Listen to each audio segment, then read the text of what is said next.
Hey folks, Rob here with the January updates pickups news, and other things. So, January's been a fairly hectic month. I'm going to eventually explain why towards the end.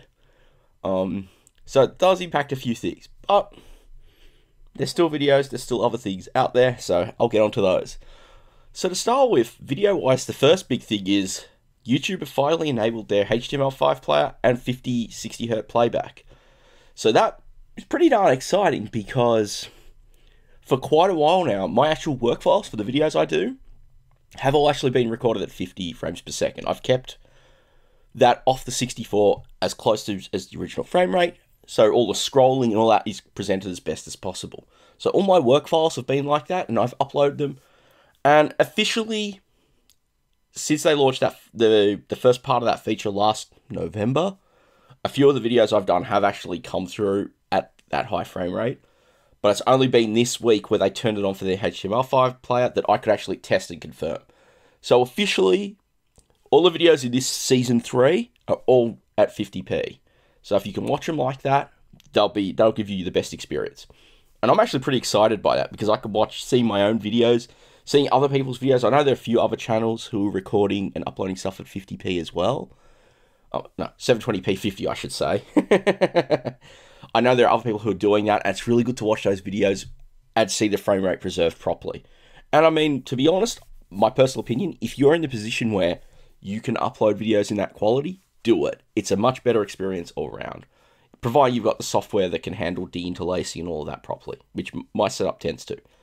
But the other way, so the videos for them. So with Season 3 kicking off, I've been playing around with the time that the videos go live. For Season 2, I used to push them up in evening my time, and that seemed to do okay. I fiddled around now, and I've been pushing at different times. So it's possible you may have missed stuff this month. So to start off with, I looked at System 3's Amazing Turbocharge. Really amazing game to play. I'm pretty chuffed at how far I got in recording it. I've played and gotten a few levels in, but seeing down actually getting as far as I got most of the way through the game was pretty amazing. Really love that game. It's a long vid, but it's most of the game, so I think that's a fair trade-off. After that is the little Bulldog release, Island of Dr. Destructo. That was an alright little one. It's not the best release out there, and it's not the best game I think I've covered, but it was an alright bit of fun. To be honest, it makes me want to fire up MAME and play the original game that inspired it. After that, we go into Disappointing Land with Fantasy World Dizzy, which, as I said, the 64 version is utter pants. And from what I had a conversation with someone who commented on it and just said that that's probably one of the worst games in the series to begin with. So I'm going to have to check some of the other ones out. I mean, I'm really looking forward to putting some time in it and trying to actually complete Crystal Kingdom. Really like, the presentation on that one, and looking forward to really putting some time into that. And finally, which went up this week, was Wizard of War, which is an early conversion. Really good one for such, for that early time. People didn't really master the 64's hardware yet. Pretty well put together for a cartridge game. And of course has the speech, which I couldn't present, which is funny. I originally recorded that video a couple of weeks ago. Again, this month's been busy for a lot of reasons I'll explain later. And the day after I uploaded it, I saw an auction for the Magic Voice cartridge, which is the hardware, speech synth that was released for the 64 that plugs in the cartridge port. You plug a game program cartridge in on top of it, and you would get speech in support programs. And I saw that listed on Australian eBay. I didn't get it in the end, regretfully, but had that I actually won that, I probably would have scrapped that video and had to rush record something else to fill the gap. It's funny how that stuff works out. Who knows? I'll keep my eyes open for it. I really want to play it properly, because I used the Magic Voice emulation on Vice, as I mentioned in the video, and it just didn't work. I don't know if the ROM dumps are incomplete. I don't know if Vice's emulation doesn't work well, but regretfully, we'll never hear the wizard talk, and I don't think there's been a cracked version that someone added speech to, in the way, along the lines of something like, along the lines of Berserk Redux, which I really do need to cover at some stage. So from that, really, it's on to the pickups. So I sort of talked about at the end of last month that there was a bunch of stuff I'd ordered with Christmas money. And that's finally arrived during the month, and I had a good chance to play a bit of them but not as much as I'd like. So to start with, I mean, to be fair, some of these games I've actually played a bit of, you know, and other people have read reviews and things, and some of them, a couple of them are free downloads regardless, so it was good to just get a physical copy to play for myself. So to start with, we don't want our screensaver going on. So to start off with, there are a couple of cartridges from RGCD. The first of those is Red Runner and Green Runner. These are basically another shooter in the vein of Grid Runner or Centipede. Really well put together, some great, you know, music, there's even speech, and really well presented. It's like a twin pack, the two games together with a bonus synthesizer package on one cartridge. I will have to sit down and look at those. They're really good fun. I really enjoy playing the, which is the second one. The second one's Red Runner. The original Green Runner was just high-res character graphics. Red Runner switches up to go multicolor. And then on top of that, there's really twisted levels where one level you'll be playing at normal speed, the next level it will slow down and they call it bullet time. So really a lot of unique twists on that formula that Grid Runner established. And the other one is Guns and Ghosts, which is this great single or cooperative, 1 or 2 player cooperative run and gun game on a single screen. It's really cool thing where you're just running around. You've got to like manage your ammo. One of your characters, and the default one you play in single player, carries a shotgun. The other one does magic attacks, and you sort of got to work together to clear the screens of the ghosts. It's really well put together little game, really good fun. I need to just have someone to play 2-player with, but I've really enjoyed that one. And then I also ordered a couple of discs from Cytronic. Now I've got a working disc drive that I'm willing to trust. I thought I'd order a couple of these. So, and a couple of these have been titles that have sort of been on the, ooh, I really need to get that list for a while. And the first is Soulless, which is another sort of flick-screedy arcade adventure where you're the king of this realm who wanted to declare peace, and as a result of that, a lot of these loyal subjects, emphasis on loyal, basically steal his soul and cast him into dungeons for 1,000 years, and now he's escaped and needs to find his soul and basically defeat those who put him there. It's a good little one. I need to put a bit more time into it, which is why I haven't quite done a vid yet. The next one I got, which is one I completely forgot existed. Ooh. And that's Knight and Grail, which, when I talked about Power Glove, I sort of said that's like the first sort of Metroid-y experience on the 64. I was completely wrong. Knight and Grail really is that. In fact, it's only available on disc, as it actually has to multi-load. Really well put together game. You're basically a brave knight on a quest to find the Grail, and, you know, there's a bit of the, you know, there's the damsel in distress stuff in there. But 200 scrades, a lot of it. I played a little bit of it, didn't get far. I got to put more time into it, but it's really amazing platform, flick screen platformer. Well, not quite flick screen because some of it does actually scroll. And the third one is basically an enhanced edition of ARMELLO. Now, I've got the original tape release, and, you know, it's tape, it's good. The competition edition is slightly, like, tweaked and enhanced in a few subtle ways, and so it's good to have this as well. It's always cool to just have, like, these disc cases Cytronic use are really nice. I feel like I want to get some of these just to have around for other bits and pieces. So that's the new releases, the actual new releases I got. I got a couple of other games, so we'll start going through those. So a few of these are down. The first is Stealth by Broderbund, which, as you can see here, is the tape release that Areola Soft distributed in Europe, which is a great third-person sort of blaster. You're flying a stealth fighter, and you're basically attempting to take out this structure that's like a power thing for an evil overlord empire thing. I had a good play of it. I haven't quite mastered it yet. Like, I'm not quite doing the right thing in terms of how you actually play the game. So I need to put a bit more time into it, but it's pretty nicely presented, nice and fast. I think it's off the Atari computers. I mean, I know there's a version on those, but I think it was written for those. And it doesn't, I mean, the 64 version doesn't look as good because of the colors, but really fun little game. The next one is one I've been looking for quite a while, and that is Firefly by Special Effects and Ocean. Back in the day, this was a game I used to play quite a bit, so I had a pirate copy, played it quite a bit, and it's surprising that this was really hard to find. I don't know why. It's a great sort of multi-directionally scrolling shooter. You pilot a little spaceship, and you need to sort of explore levels. In the vein of something like, it's kind of, in terms of other games it reminds me of, sort of a combination of Hunter's Moon and Mutants. Both of which are amazing games, and I've done Hunter's Moon, but I haven't done Mutants yet. And this is sort of in the vein of those games. Really nicely presented, great colourful graphics, awesome Fred Gray music. And it's one I loved as a kid, and it was good to actually get a proper copy now. And the last of that batch is Switchblade. I actually found this. This is actually a disc copy, and I was lucky I found this from an Australian seller. I've been looking for it for a while, I should say. And like even just finding a tape copy. Like I thought, I'd find a tape copy for the UK seller and just bring that over here. It wouldn't be too, and it just never found it. But I did find that this chap listed a bunch of disc games, and this is the one that sort of really took my fancy. So had a quick play. I've got to put some more time into because I haven't made it that far in, but it's a rather good one.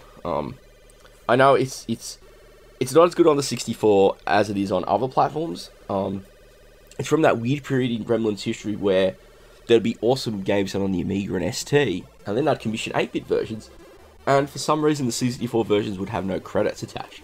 Like, I honestly don't know who did the conversion for this. Supercars are the same. I don't know who did the conversion for that. And the other one, of course, is Lotus Esprit Turbo Challenge, which that's one I've been trying to get for a while. I missed out on that this week, sadly. So that's another rather good one. And then the last batch is sort of a little subset of a batch I got from a friend of mine, Kevin, editor of Reset. We caught up early this month at the Commodore Amiga, the group, and there's a bunch of stuff he was clearing out of his house. It's like did it up between myself and a couple of other friends. There's a few compilations that were incomplete and stuff. The stuff that's sort of a little more interesting, a little more complete. First off is a couple of Hit Squad tape packages. Now, these aren't very good games, but sort of just like, these are how they got released in Australia. The first is Knight Rider. I find the show oddly charming. The game itself is one that's like, it had an interesting idea, but was just shoved out the door at Ocean. It didn't really come out that well. And the other is Enduro Racer, which is a conversion of the Sega coin-op, and is a bit underwhelming on the 64 for a fair few reasons. I'll try to do videos of those. But it's actually interesting seeing how they're released, how these budget games are released in Australia. You go to a shop, and they'll just be on the rack like this. You take them, they pop open like this. You've got the tape and the instructions. A little different from, a single cassette case like you'd get in the UK and other parts of Europe. So those were interesting, and there was also something that isn't for the 64, and that is the, sealed copy of Solar Winds, which is, I remember I played a bit of the shareware version of this on the PC back in the day. It's good to actually have the complete copy. I need to pull the discs out, dump them, and drag them into DOSBox on my Mac to actually play it properly. Yeah, who knows? Maybe I'll do a retro Let's Play of this or something. Something a little different, shock horror. But, I can always go for a good sci-fi action game. So after that, really, is, that's sort of what I've been playing, and it's a common thread that this month's just been not so great for that. So I was hoping to try and finish Wolfenstein before I went back to work, and that really didn't happen. I'm most of the way through it. It didn't happen because I just got caught up with things before going back to work. In particular, if you've seen the videos, I have the new intro and outro. I spent a lot of time learning how to use Motion, which is the counterpart to Final Cut Pro, that does all the motion graphics. So I wanted to do that to try and streamline my process for putting my normal gameplays together. And I think I did a pretty good job with that. When I record, it's once I've recorded, I've really found I can actually put those videos together much faster, which actually works out better for me for when I can record a bunch, especially because in future, I want to try and do some of my other 8-bits. So yeah, Wolfenstein, I'm hoping to try and catch up. The moment things have quieted down a little, I might try and play this tonight while I'm waiting for this video to render and upload. I have been playing a fair bit I pulled my 3DS out. I've been playing a fair bit on that. Played a bit of Shovel Knight, which I waited for that to come out for the 3DS instead of the Steam release. In some regards, I kind of regret that because I have an original 3DS. I bought it not long after it came out in 2011. It was kind of my birthday present to myself that year. And a lot of the games I bought it for, that the sort of crampiness wasn't much of a problem. They were sort of more slower paced puzzly games, and they played well with the analog. It's not really a thumbstick, what is it? It's a knob, the disc, the main control of the 3DS, and it didn't matter as much. But Shovel Knight, be what it is, an NES style platformer, really was punishing on my hands. So it's a game. It's sort of like, it took me a long time just to beat that first stage, embarrassingly. And people have said that they think I'm good at games from watching my gameplays. Trust me, I'm not. I'm not spectacular. So I played that a bit, but yeah, it took me a long time just to beat the first stage. I tend to have rage quit moments, and that game gets pretty brutal at points. So yeah. The other one I've been really playing a bit more of is the 3D Classics release of Afterburner 2, which Sega did in conjunction with M2. I mean, I love the first series of those games where they did like Space Harrier, Super Hang-On, Galaxy Force, and some Mega Drive stuff. But I always go, like, I love seeing the Super Scalar games running. I love seeing them do the cockpit tilt effects. All of those things are amazing.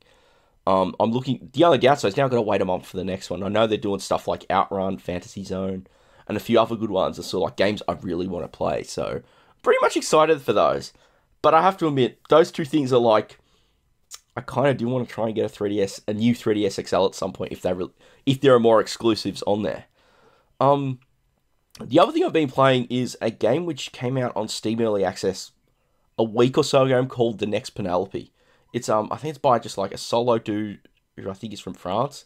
And it's, at its heart, it's basically 80s like animated sci-fi mixed with Micro Machines, mixed with F-Zero. And Greek mythology.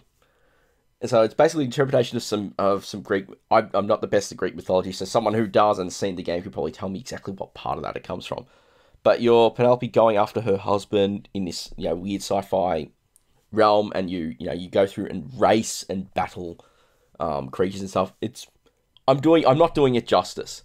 So I'll throw a link in the description to the Steam store page. It's on PC and Mac. I think maybe Linux. I should say it's on Windows and Mac and maybe Linux. And I think it's getting a console release once it's launched. Because at the moment it's early access and there's a bunch of single player content. I know there's some extra stuff coming, and I believe there's going to be like hot seat, like local 4 players, 1 computer multiplayer as well, which should be really interesting. And the thing I like is that to play one of the sort of chapters in the main story mode, I found it's like I can play in half an hour. So I've been able to get home from work, fire it up, play one of those chapters, quit, and I've done.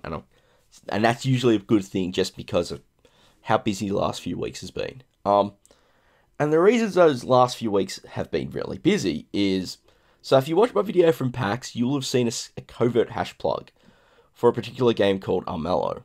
I've been on the team for that for about 4 months, and it's basically a digital board game. And it's utterly amazing, but I'm biased. So we just launched our early access release last week, which means that we've got a lot of this month was really working towards getting features and bugs ironed out to get sort of this base version of the game together that goes up, that people can buy, or people who backed the Kickstarter that the studio ran last year, or things like that, so that people can play it and enjoy it. And we've been getting good feedback. People are enjoying it. Which is, it's always good, and people have been really digging it, and we've been getting a few big good of press. To me, to do the sales pitch is probably not the best, so I'm going to link a couple of videos from the studio, just with like our sort of.